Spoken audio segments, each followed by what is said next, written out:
माझ्या सुनेवरचं प्रेम दिसतंय बरं का? मग कमळीने नशीब काढलंय आमच्या. नाही नाही नाही, नशीब तर काढलेलंच आहे, पण प्रेम आहे प्रेम आमच्या ऋषीचं तुमच्या कमळीवरती.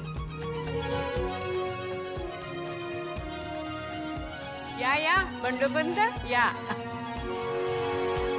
ते नव म्हणते, मला एक प्रश्न विचारायचा आहे तुला. तू नेमकं कुणाच्या बाजून आहेस? नवरीच्या बाजून आहेस का नवऱ्याच्या बाजून आहेस? अहो काय बोलताय साहेबराव, आम्ही दोन्ही बाजून असणार, विषय आहे का? म्हणजे तू लग्नात 2 वेळा जेवणार तर? बरं राजन कुठे आहे? ओके बाई, हो मगाशी जरा डोकं दुखत होतं त्याचं, म्हणून आज जरा झोपलाय. बंडे आज जरा बोलवून आण ना त्याला. हा आजीबाई, ते जरा तुमच्या नातीला बोलवता का? नाही, आमचा नवरदेव जरा खोळंबलाय तिला बघायसाठी. गप्पी झालं. अरे मग बघ ना, एवढला असतो काय?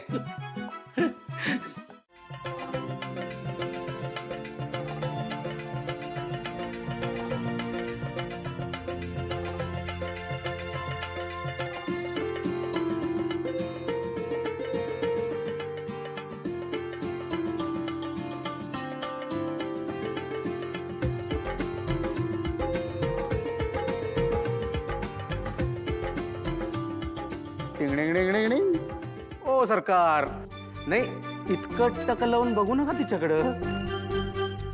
तुमचीच नजर लागायची तिला. नाही नाही, सॉरी सॉरी, कमळी वहिनीला. आता वहिनी म्हणाल पाहिजे.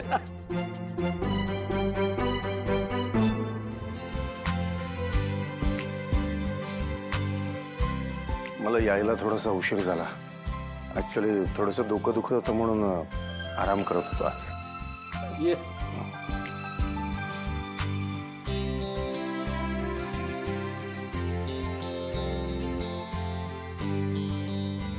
राजन अरे काही हरकत नाही, तू येईपर्यंत आम्ही आमच्या सुनेला बघत होतो. कमळी ये ना, ये बस.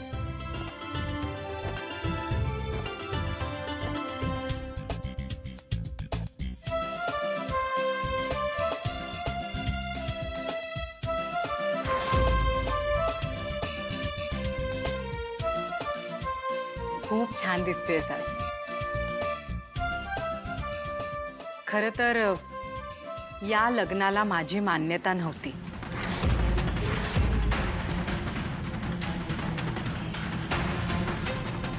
म्हणजे माझ्या मनासारखी मला हवी तशी सून तू नाहीयेस. मला असं कधीच वाटलं नव्हतं की तुझं आणि ऋषीचं लग्न व्हावं. मला कायमच तुझा राग आलाय.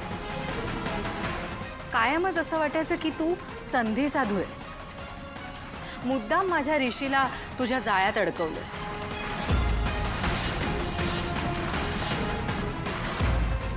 नयनतारा मॅडम अजून लई बोला, खरं काय बी करून नकार द्या. मला तर कुठे लगीन करायचं. येस नयनतारा आंटी, नाही करणार लग्न असं बोला प्लीज. पण हे सगळं माझं आधीचं म्हणणं होतं.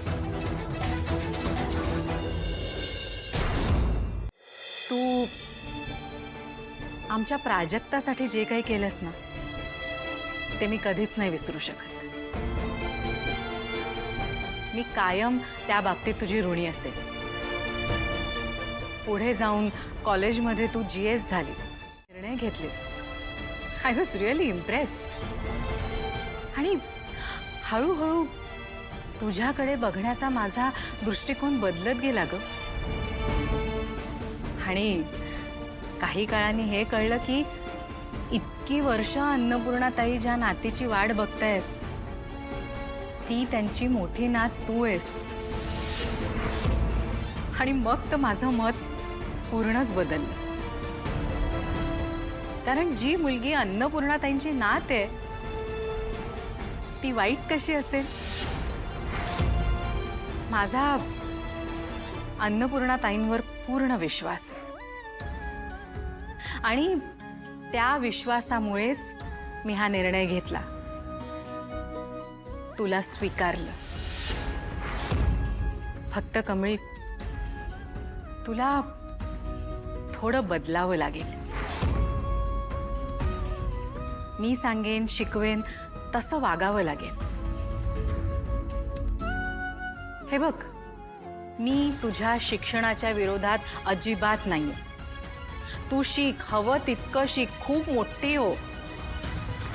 तुझं स्वप्न आहे की तू ज्या गावातून आलीयस तिथल्या मुलामुलींकरता तुला शाळा कॉलेज बांधायची. तुझ्या या स्वप्नाला मी सुद्धा माझा हातभार लावेन. माझा फुल सपोर्ट आहे तुला. फक्त एक गोष्ट कायम लक्षात ठेव, माझा विश्वासघात कधी नको करू. मला खोटं बोलणारी लोक अजिबात आवडत नाहीत. त्यामुळे जर अशी काही गोष्ट असेल जी ऋषीला माहिती नाहीये, मला माहिती नाही आणि तुला सांगायची असेल तर ती आता सांगून टाक. कारण नंतर ती गोष्ट कळली तर तुला त्या गोष्टी करता माफी मिळणार नाही.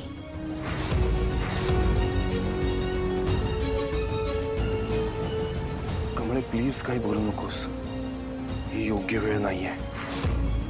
आत्ता जरी ते आपल्याला हसत खेळत दिसत असल्या ना तरी बऱ्याच गोष्टी क्रिटिकल आहेत. हे बघा, अजून जर त्यांना एखादा मोठा धक्का बसला ना तर स्ट्रोक येऊ शकतो.